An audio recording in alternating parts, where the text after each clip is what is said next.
চিরঞ্জিত academy চ্যানেলে প্রত্যেক primary ও upper primary TET প্রার্থীকে স্বাগত জানাই। আশা করি সবাই ভালো আছো এবং টেটের জন্য প্রিপারেশান নিচ্ছ।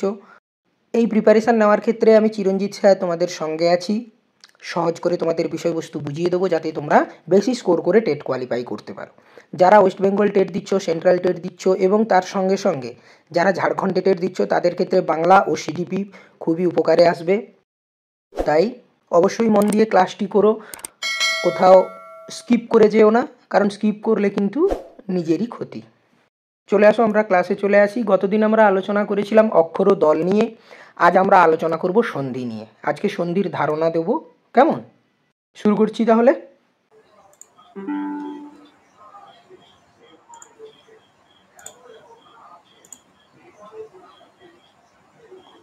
আজকে আমরা সন্ধি নিয়ে আলোচনা করব, ঠিক আছে? এটা তাড়াতাড়ি আলোচনা হয়ে যাবে, কারণ তো শুধু সূত্রগুলো তোমাদেরকে দেখতে হবে। সূত্র দেখার বিষয় আছে।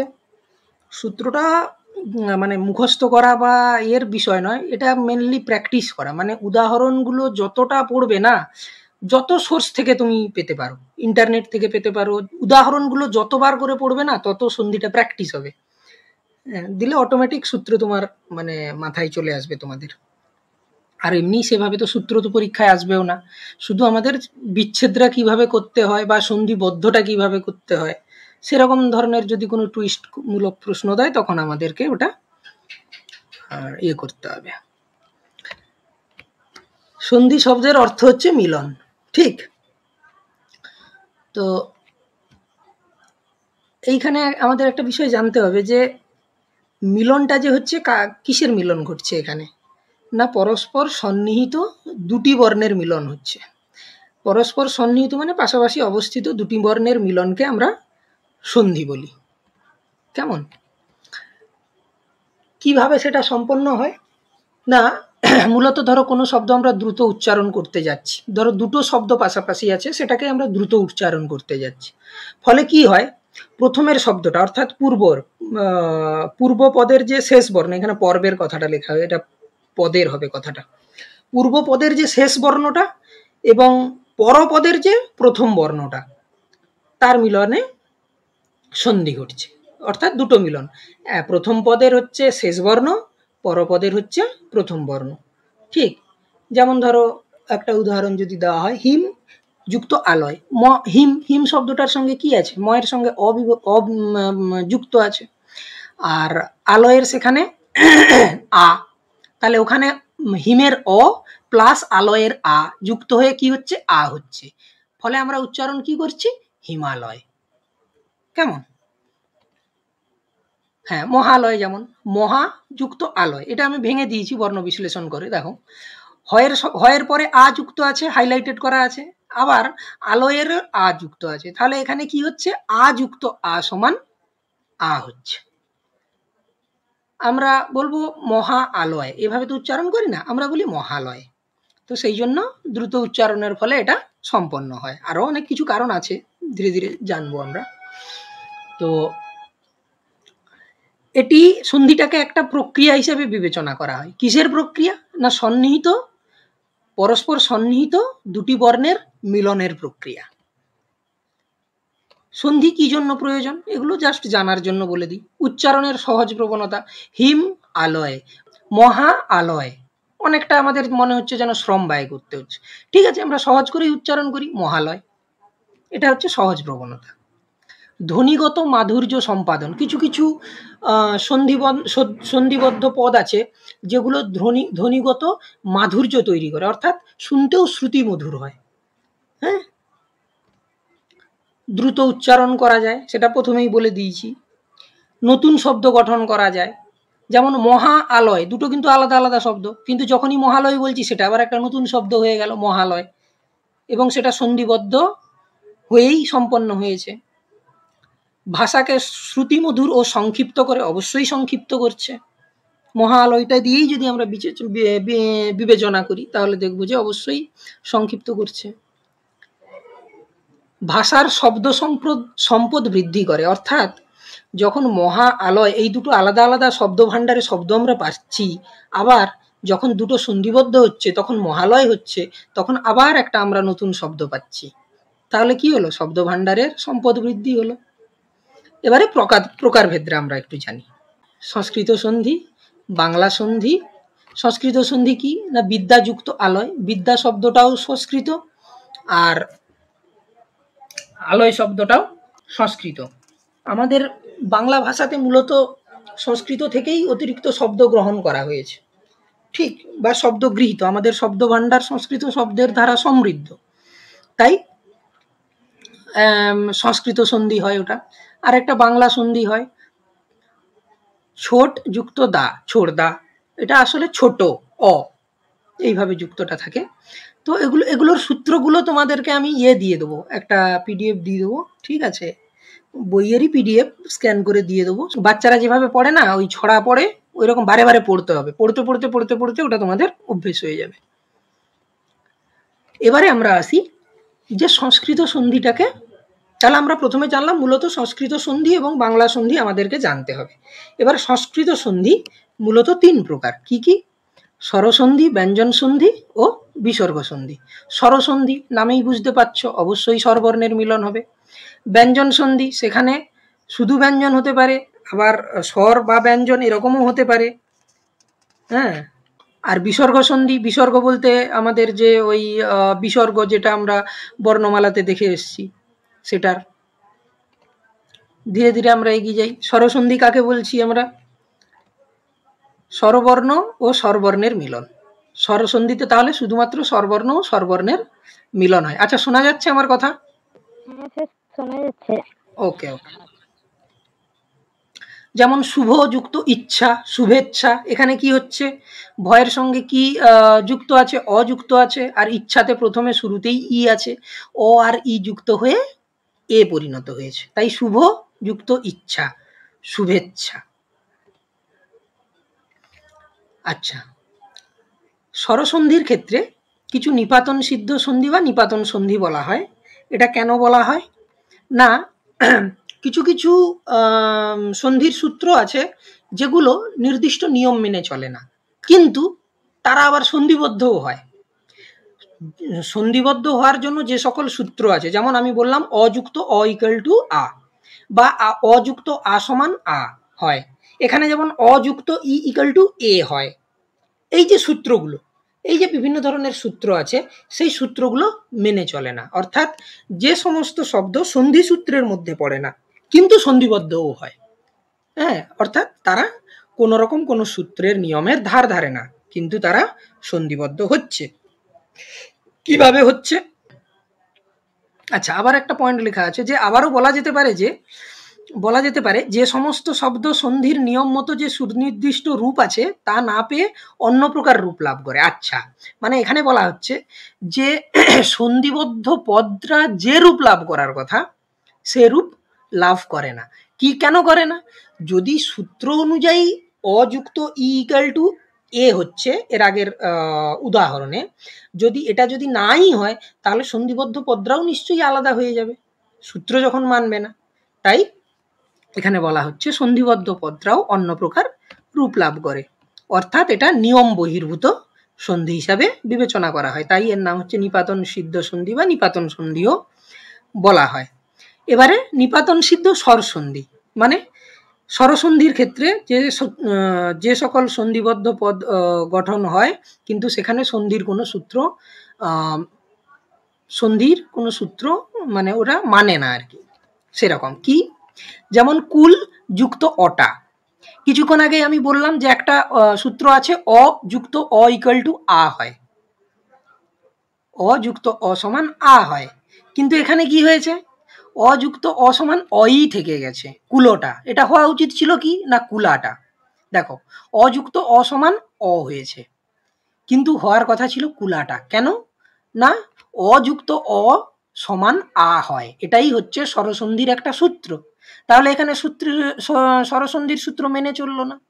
তাই কুলোটা সব যদি বলা হয় যে কুলোটা সন্ধিবদ্ধ পদটি কি ধরনের সন্ধি, এবারে যদি এটা হয়তো গদ্যাংশ বা পদ্যাংশেই কুলোটা টার্মটা কোনোভাবে উল্লেখ আছে, ঠিক, তাহলে তোমাকে প্রথমে সন্ধি ভাঙতে হবে, ভেঙে দেখতে হবে যে ওর নিয়ম মানছে কিনা। এবারে নিয়ম তো সব মুখস্থ করা সম্ভব হবে না, তাহলে এটার উপায় কি? না প্র্যাকটিস, বারে বারে উদাহরণগুলো পড়ে যেতে, উদাহরণগুলো যত পড়ে যাবে তত ওটা অটোমেটিক একটা ছবির মতো মাথায় থেকে যাবে। কুল যুক্ত অটা তোমাকে প্রথমে ভেঙে দেখতে হবে, তারপরে দেখলে তাহলে এখানে কি হচ্ছে না অযুক্ত অ হচ্ছে সমান অ হচ্ছে, কিন্তু এটা তো আ হওয়ার কথা, তাহলে এটা নিপাতন সিদ্ধ সন্ধি হবে। বুঝতে পারলে তো? এইভাবে প্রশ্নগুলো ঘুরিয়ে দেওয়ার সম্ভাবনা। ব্যঞ্জন সন্ধি কাকে বলে? ব্যঞ্জন বর্ণ প্লাস ব্যঞ্জন বর্ণ কিংবা স্বরবর্ণ ও ব্যঞ্জন বর্ণের মিলন। দেখো ব্যঞ্জন বর্ণ প্লাস ব্যঞ্জন বর্ণ কিভাবে?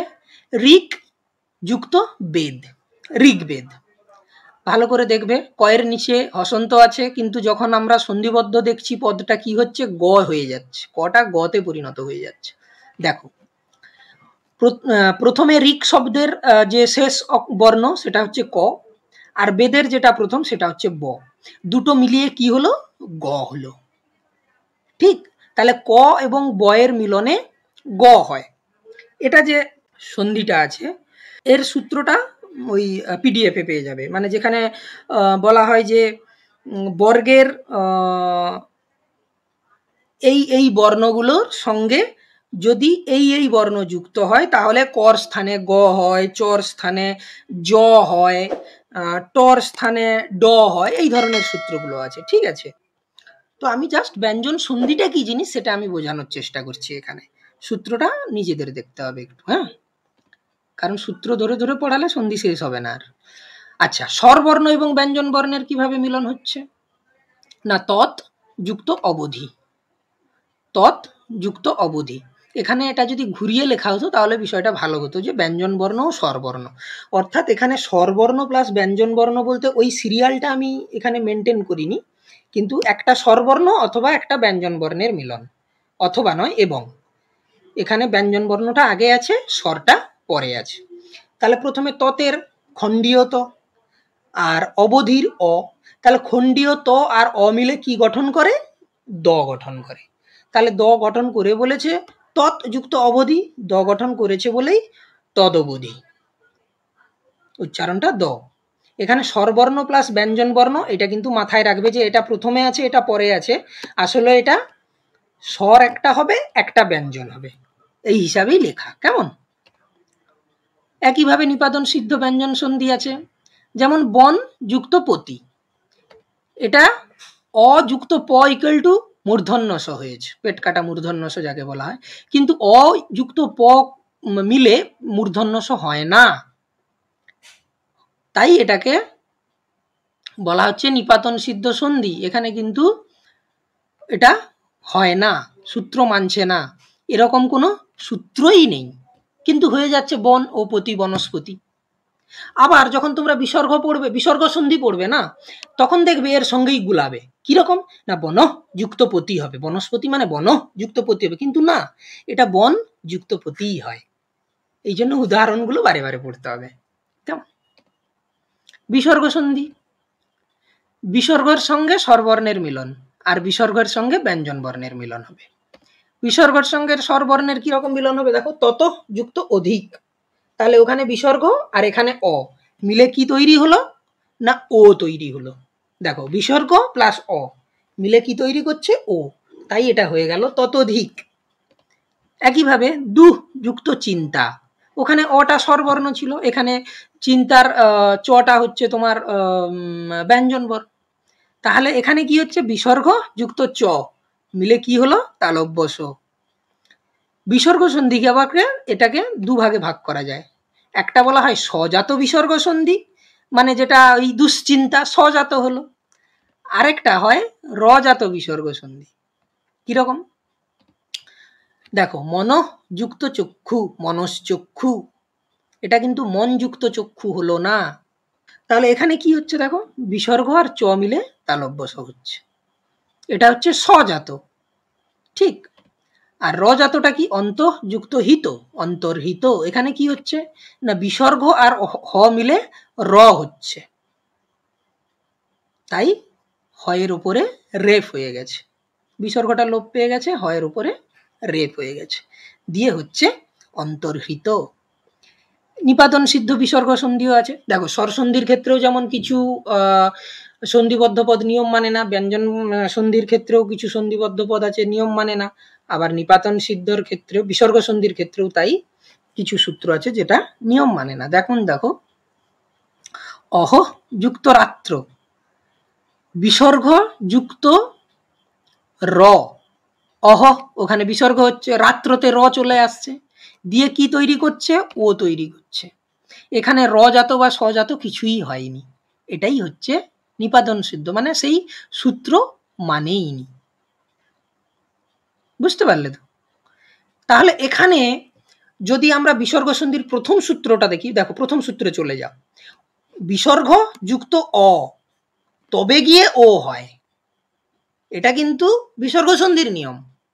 কিন্তু এখানে কি হয়েছে, অ নেই, এখানে চলে এসছে র, তাই এখানে এটা নিয়ম বহির্ভূত। এটা হচ্ছে তাই নিপাতন সিদ্ধ বিসর্গ সন্ধি। আরো উদাহরণ আছে, পেয়ে যাবে তোমরা পিডিএফ এ। আচ্ছা, বাংলা সন্ধি। বাংলা সন্ধিটা কি, এতক্ষণ যেটা আলোচনা করছিলাম সংস্কৃত সন্ধিটা আলোচনা করছিলাম, এবারে চলে আসি বাংলা সন্ধিটা। বাংলা সন্ধি কি বলেছে, কখনো দুটো ধ্বনির মিলন হয়, কোথাও দুটো ধ্বনির একটি লোপ পেয়ে যায়, কোথাও বা ধ্বনির বিকৃতি ঘটে। সন্ধিজাত শব্দাবলী চলিত ভাষার বিশিষ্ট সম্পদ, মানে বাংলা সন্ধির ক্ষেত্রে এই বিষয়গুলো কিন্তু গুরুত্বপূর্ণ, জাস্ট জানার জন্য, এগুলো পরীক্ষায় তোমার আসবে না। প্রকারভেদ, বাংলা সন্ধির ক্ষেত্রেও স্বরসন্ধি, ব্যঞ্জন সন্ধি, শুধুমাত্র দুটো, ওখানে বিসর্গ সন্ধি নেই। বাংলা সন্ধির ক্ষেত্রে কিন্তু বিসর্গ সন্ধি নেই, এটা মাথায় রাখতে হবে। স্বরসন্ধি দেখো, পূর্বস্বর লোপ পাচ্ছে, কিরকম, শত যুক্ত এক, কি লোপ পাচ্ছে, ও আর এ যুক্ত হয়ে এখানে এ হচ্ছে, অর্থাৎ কি হলো, এটা থেকে গেল, অটা লোপ পেয়ে গেল, শত যুক্ত এক, শতেক। কিন্তু এটা আমরা সংস্কৃত সন্ধির ক্ষেত্রে কি জেনে এসেছি, অযুক্ত ই ইকুয়াল টু এ হয়, অযুক্ত ই সমান এ হয়, কিছুক্ষণ আগে জেনে এসেছি আমরা, কিন্তু সেটা এখানে নেই। বাংলা সন্ধির ক্ষেত্রে আবার সূত্র পরিবর্তন হয়ে যাচ্ছে। আচ্ছা, পরস্বর লোপ পাচ্ছে, মানে পরবর্তী যে স্বরটা, এখানে পূর্বস্বর অটা লোপ পেয়েছে, এবারে পরস্বর কিভাবে লোপ পাচ্ছে দেখো, খানি যুক্ত এক, তাহলে খানিতে ই আছে, একে এ আছে, এটা লোপ পেয়ে গেল, ইটাই থেকে গেল, এখানে হবে এ লোপ। এগুলো কারেকশন করতে হবে, তাড়াহুড়ো করতে গিয়ে ভুল হয়ে গেছে, এখানে হবে কি এ লোপ। আমি যখন করে দেবো, পিডিএফটা শেয়ার করবো, এই কারেকশনগুলো করেই শেয়ার করবো, কেমন? এখানে ই লোপ লেখা আছে না, এটা কিন্তু ভুল লেখা আছে, এটা হবে এ লোপ, পরস্বর লোপ হবে। স্বরের বিকৃতি কিভাবে ঘটছে, মা যুক্ত এ, তাহলে এখানে কি হচ্ছে দেখো, আ যুক্ত এ, এখানে আও থাকছে, মা আটা থেকে যাচ্ছে, কিন্তু এটার বিকৃতি ঘটে যাচ্ছে, এটা বিকৃত ঘটে গিয়ে কি হচ্ছে, উচ্চারণ থাকছে একই, কিন্তু স্বরধ্বনিটার বিকৃতি ঘটে গেছে, কি হয়ে গেছে না, অন্তস্থ অয় একার হয়ে গেছে, এখানে কিন্তু ময়াকারের পরে অন্তস্থ অয় একার হয়ে গেছে, এখানে কিন্তু এ নেই, এটাকে বলা হচ্ছে স্বরের বিকৃতি। আচ্ছা, ব্যঞ্জন সন্ধি, ব্যঞ্জন সন্ধির ক্ষেত্রেও লোপ পাবে, কি লোপ পাবে দেখো, বড় যুক্ত দাদা, এখানে ডয় শূন্য র, ওখানে দাদার দ, তাহলে ওখানে কি হলো, একটা দা লোপ পেয়ে গেল, এটা ব্যঞ্জন সন্ধির ক্ষেত্রে হলো। এখানে অযুক্ত দ, কিন্তু এখানে লোপ পেয়ে গেছে, অটা লোপই পেয়ে গেছে, দিয়ে কি হয়ে গেল, বড়দা। দেখো ডয় শূন্য রয়ের নিচে একটা হসন্ত দেওয়া আছে, আমরা উচ্চারণ কি করি, বড়দা, আমরা বলি না বড়দা, এরকম বলি না, আমরা বলি বড়দা, তাই এখানে অটা লোপ পেয়েছে। আবার কিভাবে বিকৃতি ঘটে দেখি না, ডাক যুক্ত ঘর, কি হচ্ছে এখানে, ক যুক্ত ঘ, ঠিক, কটা কি হলো এখানে, গয়ে পরিণত হয়ে গেল, সেখানে শুরু স্বরের বিকৃতির ক্ষেত্রে কি দেখেছিলাম, এটা অন্তস্থ একারে পরিণত হয়ে গেল, আর এখানে কটা গয়ে পরিণত হয়ে গেল, অর্থাৎ এখানে বিকৃতি ঘটে গেল। এইটা হচ্ছে টোটাল সন্ধির হচ্ছে আজকের পাঠ, মানে এটা শুধু জাস্ট ধারণা দিলাম, কারণ এরপরে যেগুলো জাস্ট ধারণা দেওয়ার জন্য, বিশেষ করে ধরো এরপরে যদি আমরা সমাসবদ্ধ পদে যাই মানে সমাসে যাই তখন একটু সূত্রটা আমাদেরকে ডিটেলে যেতে হবে আলোচনায়। কিন্তু সন্ধির ক্ষেত্রে আমি বলবো আমার যেটা মনে হয় যে পাই টু পাই অনেক তো সূত্র আছে, যেমন আ যুক্ত ও ইকুয়াল টু ও হয়, আ যুক্ত ও ইকুয়াল টু ও হয়, অযুক্ত ও ইকুয়াল টু ও হয়, এই যে বিষয়গুলো, হ্যাঁ, এগুলো কিন্তু যতক্ষণ না তোমরা উদাহরণ পড়বে ততক্ষণ এই সূত্রগুলো বুঝতে পারবে না, ঠিক? আর তাই আমি ওটাকে পিডিএফ করে দেবো তোমাদের, কেমন? আচ্ছা, এবারে আমাকে একটা জিনিস বলো যে এর মধ্যে বোঝার কোনো অসুবিধে আছে কিনা, যেটুকু বললাম যে একটা সাধারণ কনসেপ্ট তৈরি করার জন্য সন্ধির ওপরে, কোনো অসুবিধে? প্রত্যেকে একটু রেসপন্স করো, আমি শুনতে পাই জানো। না স্যার। না স্যার। না স্যার। ঠিক, ওকে। আজ তাহলে এই পর্যন্ত থাক, পরের ক্লাসে আবার দেখা হচ্ছে। পরের ক্লাসে আলোচনা করব আমরা পদ পরিচয়, বিশেষ্য বিশেষণ সর্বনাম অপ্রয় ক্রিয়া, এই যে পদগুলো এই নিয়ে আমরা আলোচনা করব। আর বলি সবাই ভালো থেকো, ভালোভাবে প্রিপারেশান নাও এবং বেশি স্কোর করে টেট কোয়ালিফাই করো, যার দ্বারা আমি খুবই আনন্দিত হব, কেমন?